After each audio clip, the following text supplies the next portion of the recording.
Tukafikiri ni muhimu tuzungumze na Watanzania kupitia nyie waandishi wa habari asubuhi hii. Jumla mpaka sasa hivi kwa viongozi wa Chadema tu, tukiacha na watu wengine ambao tunaendelea na wenyewe kufanya research kuhusu wenyewe, viongozi wa Chadema tu kwa kanda tatu, kanda ya Victoria wamekamatwa watu 23, kanda ya Serengeti yenye mkoa wa Shinyanga, Mara na Simiu wamekamatwa watu 17, na kanda ya Nyasa wamekamatwa watu 11. Kwa ujumla kuna viongozi wa Chadema 51 ndani ya siku mbili wamekamatwa na kubambikiziwa kesi kubwa ya ugaidi. Hapo ni mbali na mwalimu ambaye mnajua, mwalimu wa chuo kikuu, mhadhiri wa chuo kikuu cha Dodoma, ambaye naro hili ni jambo muhimu na nitalizungumzia pia. Sasa kumekuwa na trend ya utawala huu wa Samia Suluhu Hassan ambaye yuko madarakani kwenye nchi yetu kwa mabavu, ambaye tunajua kwa maagizo yake waliuawa watu maelfu, na yeye akajitangaza bila kuchaguliwa na Watanzania kuwa rais ambaye serikali yake ni haramu na dhalimu. Imekuwa ni tabia yake ya kuumiza na kutumia vyombo vya dola kutisha, kuumiza, kupoteza, kuua na kubambikizia political opponents wake kesi mbalimbali. Ni muhimu kila mara tunapozungumza tuwe tunawakumbusha Watanzania kwamba mwanzo tu Samia Suluhu Hassan alipoingia madarakani alimbambikizia aliyekuwa mwenyekiti wa chama chetu Freeman Mbowe kesi ya ugaidi. Akakaa magereza mahabusu kwa miezi 8, na baadaye akamtoa akaenda naye Ikulu. Na hili jambo ni muhimu sana Watanzania kila mara tuwe tunalikumbuka kwamba gaidi anatoka gerezani, hajafika hata nyumbani kwake, amekwenda Ikulu. Baadaye yote yaliyotokea, watu wametekwa, watu wamepotezwa. Kila anayekosoa Polepole ambaye amekuwa kiongozi wa CCM mwandamizi, amekuwa mpaka katibu mwenezi, mjumbe wa kamati kuu ya chama cha CCM, wakati wote alikuwa salama, na Samia akamteua kuwa balozi wa Tanzania. Unapokuwa balozi, a vetted officer, maana yake umepitiwa rekodi yako na vyombo vya ulinzi na usalama wa nchi. Alipoanza kumkosoa tu Samia, Polepole hajulikani alipo. Ali Kibao alikuwa afisa wa chama chetu, alishushwa kwenye gari mchana, akakutwa ameuawa kinyama, ametobolewa macho, amemwagiwa tindikali. Baadaye Samia Suluhu Hassan akasema kifo ni kifo tu. Mdude Nyagali na viongozi wengine wengi wa chama chetu wamepotezwa na kuuawa, wakiwemo hata viongozi wa CCM.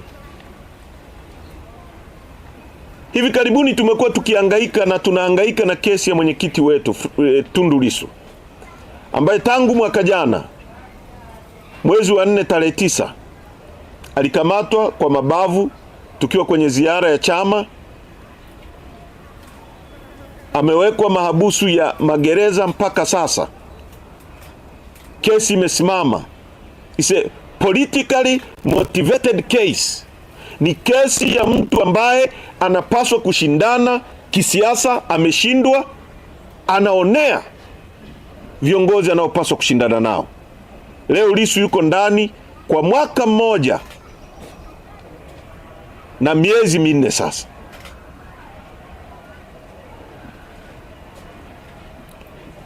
Mtakumbuka baada ya tarehe 29 Oktoba kwenye uchafuzi ambao Samia na serikali yake dhalimu waliua Watanzania kwa maelfu. Kwa mujibu wa gazeti la The Sun la Uingereza, zaidi ya watu 10,000 walikufa. Kwa mujibu wa vyombo vya habari vya kimataifa BBC, CNN, maelfu ya watu walikufa. Cold blooded. Wengine wamepigwa risasi wakiwa wanakimbia. Hapa Mwanza vijana waliokuwa kwenye ukumbi wa mpira walikwenda wakarazwa chini wakamiminiwa risasi. Baada ya ule uchafuzi na Samia kujitangaza, haikutosha. Alikamata maelfu kwa maelfu ya Watanzania, wakabambikiziwa kesi mbalimbali, uhaini. Mimi nilikuwa miongoni mwa watu niliokamatwa siku 14 kabla ya uchaguzi, na nikaishia kukaa kwenye mahabusu za magereza, mahabusu za polisi kwa siku 21, na nikabambikiziwa kesi ya ugaidi.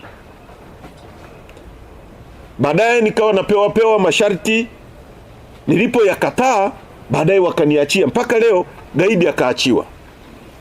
Sasa naambiwa wale vijana ambao wamesomewa shtaka kule Mbeya, walipokuwa napigwa wanahojiwa na wengine, mmoja akavunjwa mguu, walirekodiwa wakiambiwa waseme mimi ndio niliwatuma kufanya vitendo vya kigaidi na niliwapa milioni 60. Kwa wamerekodiwa. Na inawezekana hii trend ambayo tunaiona mpaka viongozi wa chama wamekamatwa, inawezekana na sisi wengine baadaye tukakamatwa tukapewa kesi kwa maagizo ya Samia. Sasa kuna mambo kadhaa ya kusema.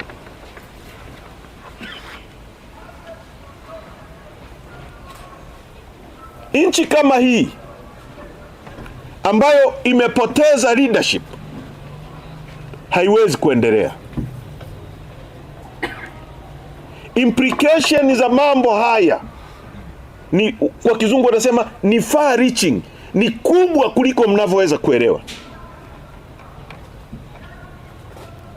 Leo hii serikali imelipa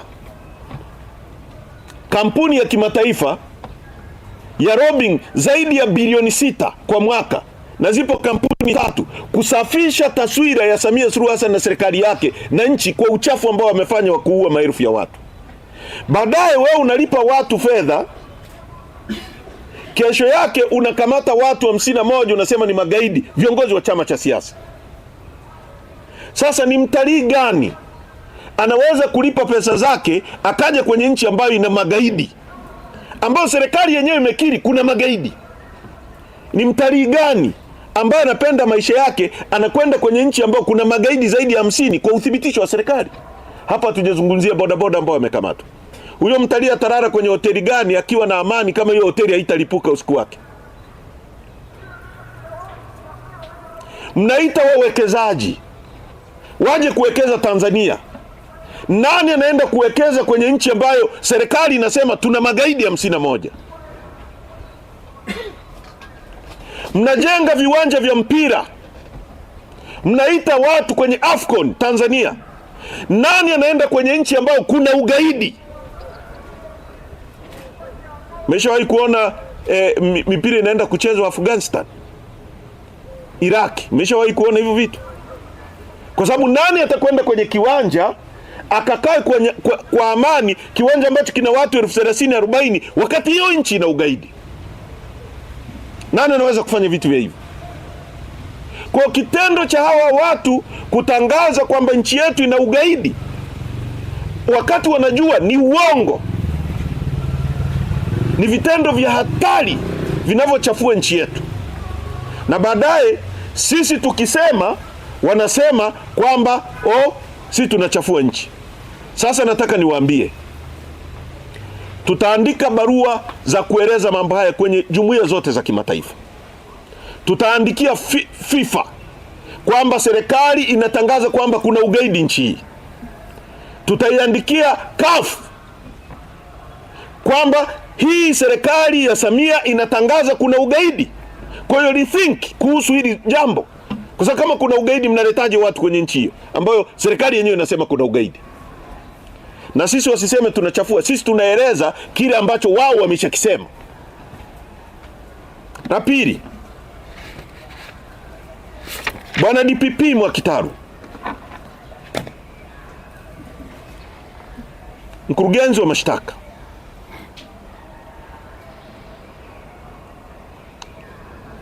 chini ya Mwakitaru watu wengi sana wanaonewa. Ofisi ya DPP ambayo ipo kwa mujibu wa katiba iliyopaswa kuendesha mambo yake kwa uhuru, inatumiwa na wanasiasa kuumiza watu ambao wanashindana nao. Tumekwenda mahabusu hapa, magereza. Kuna bwana mmoja mke wake amefariki wiki moja iliyopita, amebaki na vitoto vyake viwili, amekamatwa, hana ndugu. Tunamuuliza, analia, anasema hajui watoto wake hata wako na nani kwa muda huu tunavyozungumza. Kwa hiyo inabidi tukachukue wale watoto tuwagawane kwenye familia za watu wa Chadema. Fikiria hiyo pain. Na Mwakitaru anajua kutoka moyoni kwamba watu sio magaidi, ni viongozi na wanachama wa Chadema tu wanaotaka kushindana kwa haki kwenye nchi hii.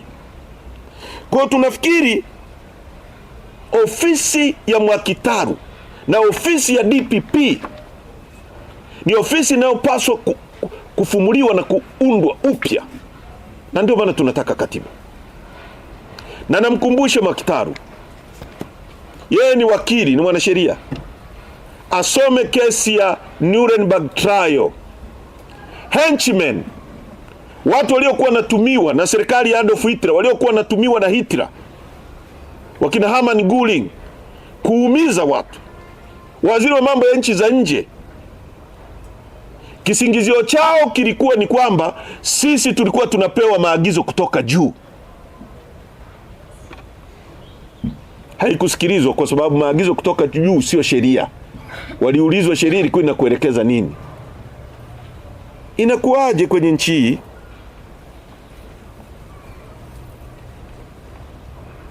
Samia Suluhu Hassan siku ya sheria alisikika yeye mwenyewe anasema kuna wanaharakati ni magaidi. Nasema uongo?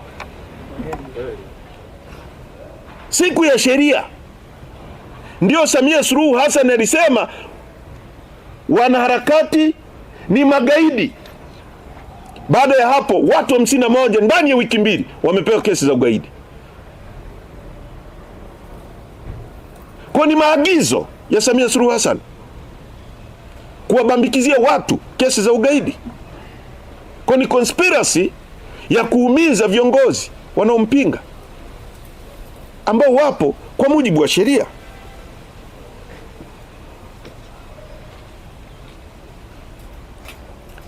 Mwalimu wa chuo kikuu, wanafunzi,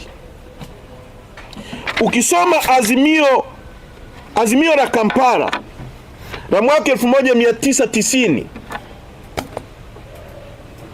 ambalo Tanzania ni signatory, alisaini kwenye hilo azimio,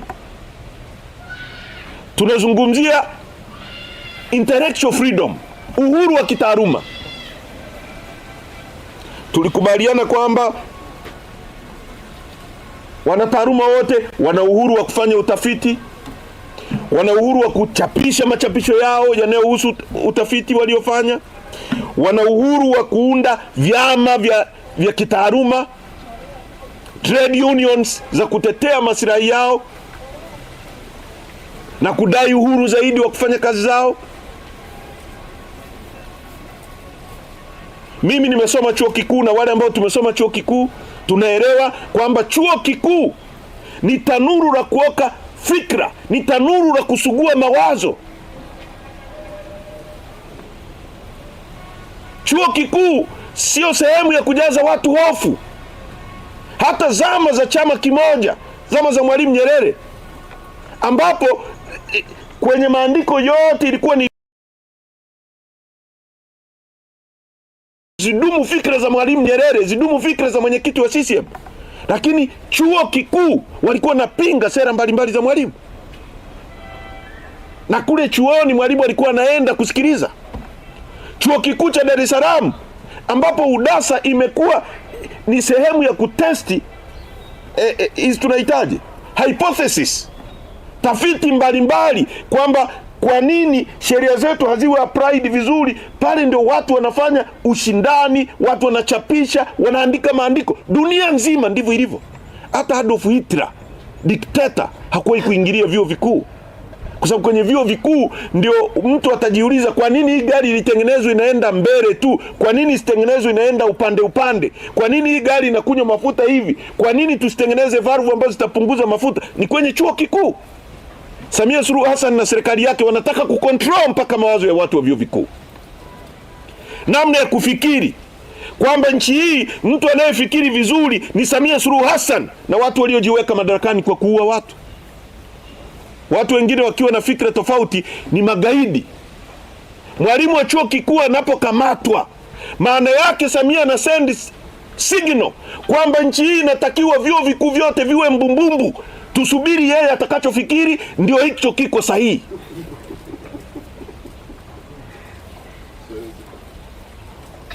Chuo kikuu.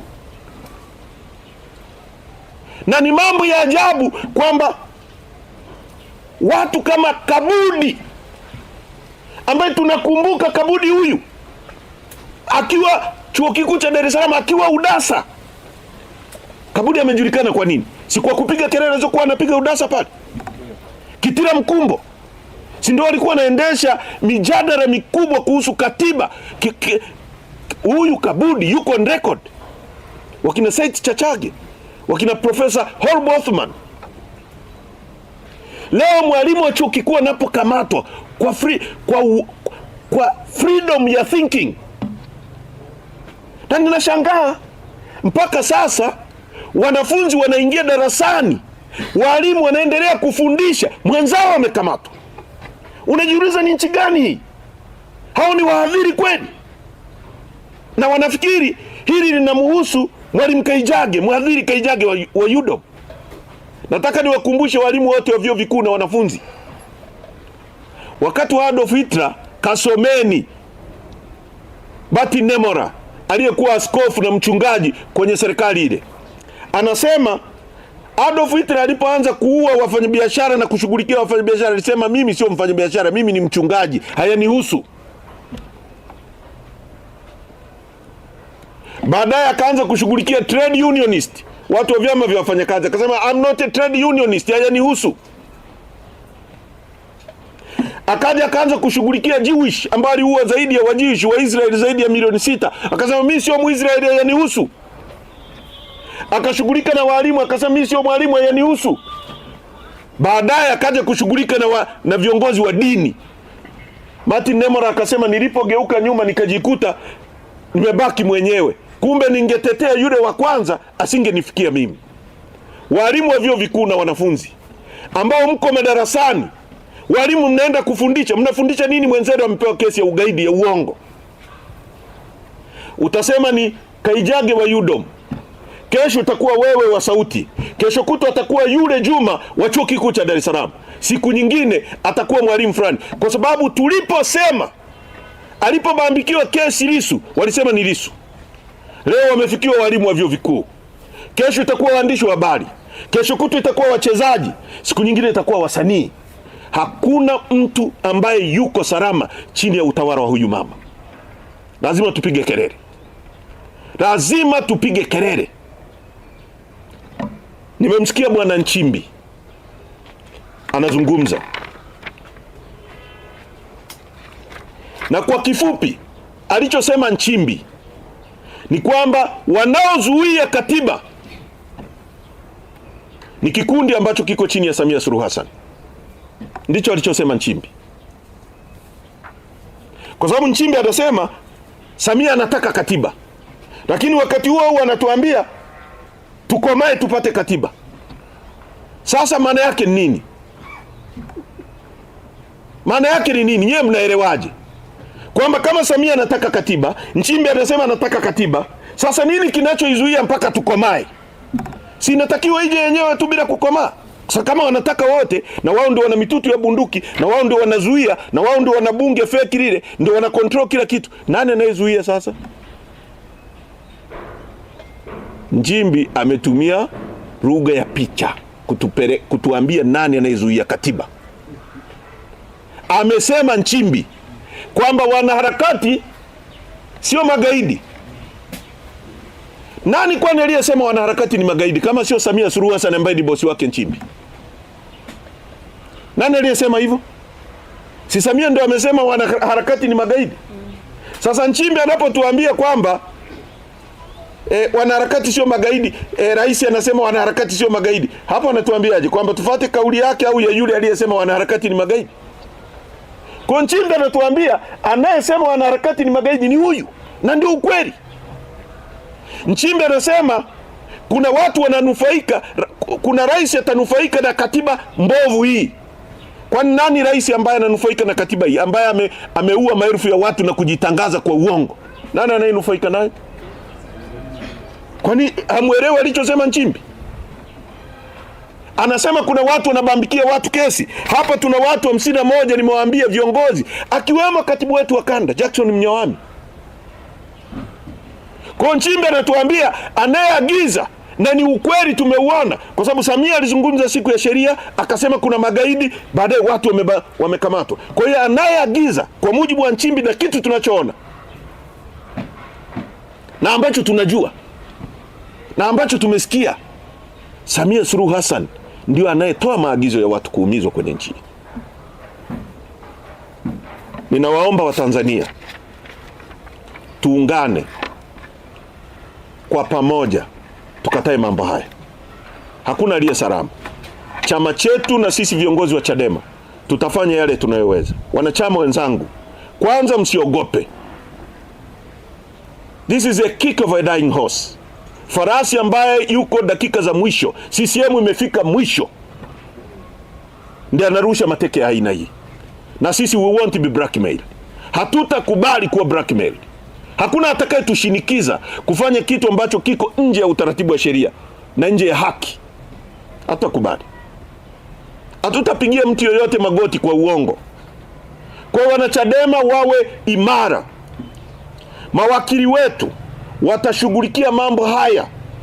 Tunajua mahakama zetu sheria hazifuatwi, lakini ni vizuri tukaweka rekodi.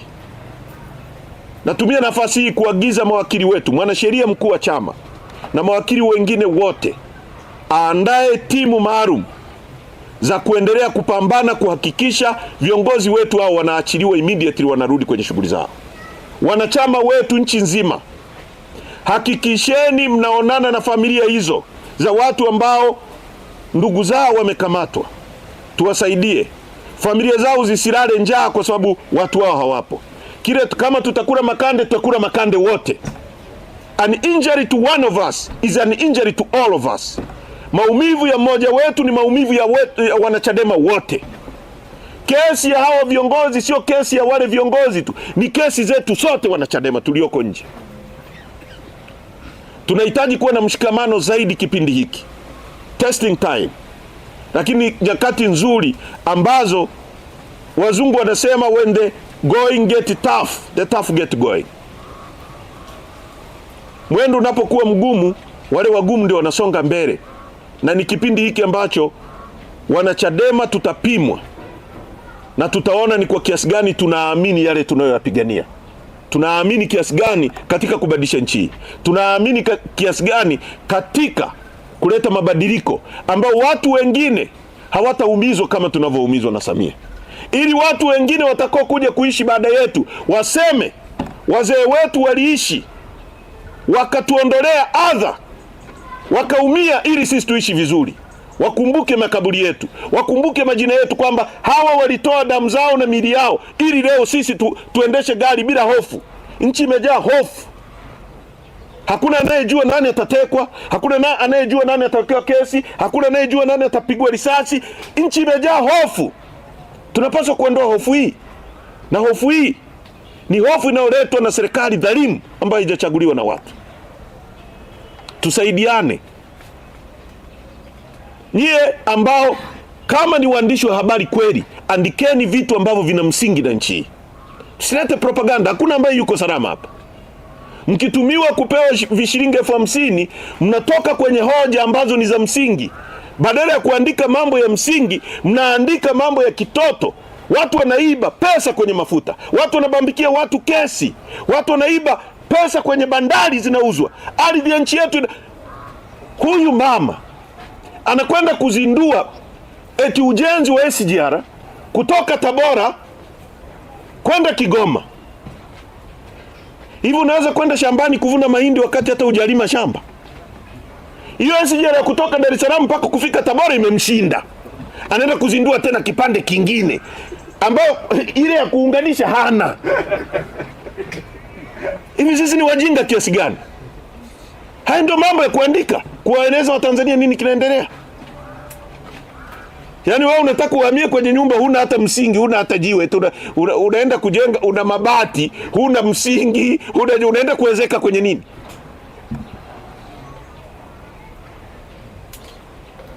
Kipande cha SGR cha kutoka Dar es Salaam mpaka Dodoma kilijengwa kikaachwa pale. Tangu hapo nyie tuko hapa Mwanza, miaka 3-4 yote ya huyu mama. Umeshaona hata nondo inawekwa hapo. Leo anaenda kuzindua kingine. Si umalizie hii kwanza hii. Hii tu hapa haipo, imemshinda. Sasa unazindua ya kutoka Kigoma, isi Tabora kwenda Kigoma. Sasa hii utaiunganisha na nini? We are not fools. Sisi wajinga. Deni la taifa limepanda. Huyu mama amekopa kwa miaka 4 ya kwake trilioni 59. Marais wote tangu uhuru mpaka sasa wamekopa trilioni 54 tu. Yeye miaka 4 tu trilioni 59. Na hazijulikani ziko wapi. Nchi inaenda shimoni. Na sisi tupo tunashangilia ujinga. Watu wamebambikiwa kesi za uongo. Kwa tusaidiane. Ninawasihi wazee wa nchi wajitokeze. Huu ni wakati wa kusimama na kuhesabiwa. Wana taaluma, vyama vya wafanyakazi, kama serikali hii imefikia stage ya kutaka kumonopolize mawazo ya watu, thinking, utakuwa umekaa nyumbani, watakuuliza unafikiria nini, na watakuua kwa kile unachofikiria kichwani kwako, kama mawazo yao yatatofautiana na ya kwako. Uhuru wa kutafiti, uhuru wa kujieleza, uhuru wa kielimu.